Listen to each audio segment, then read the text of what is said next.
بسم الله الرحمن الرحیم. یو ورور پوښتنه کړې ده، وایي زما خو سرګنۍ غیر مقلدین یا وابیان دي، زه تلل او راتلل ورسره لرم، نو که چیرې زه ورسم اکثره وخت دوی ما ته دعوت کوي غواړي چې ما هم غیر مقلد یا وابي کړي. اوس زه د دوی سره رابطه وشکوم او که یې ونه شکوم؟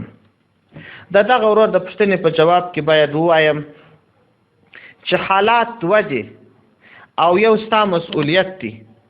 ستا مسؤلیت دا دی چې هر ځای به دې ووینې ته به د خپل علم او د خپل طاقت مطابق د هغه بدۍ مخه نیسې. دا چې غیر مقلدین دي، دا چې دوی مذهب ته په سپکه ګوري، مذهب یې پرېښی دی، دا ستا مسؤلیت دی. ته به دوی ته دعوت چلوې، دوی به لا د دغه کږې وږې لارې څخه راګرځوې. الله عز وجل په قرآن عظیم شان کې فرمایي: کنتم خیر امة اخرجت للناس تأمرون بالمعروف وتنهون عن المنکر. تاسو بهترین امت یاست چې خلق د خلکو د پاره لېږدول سوي یاست، خلق په نیکۍ امر کوي، د بدۍ څخه یې منع کوي. دا ستا مسؤلیت دی. او دوه حاله دي.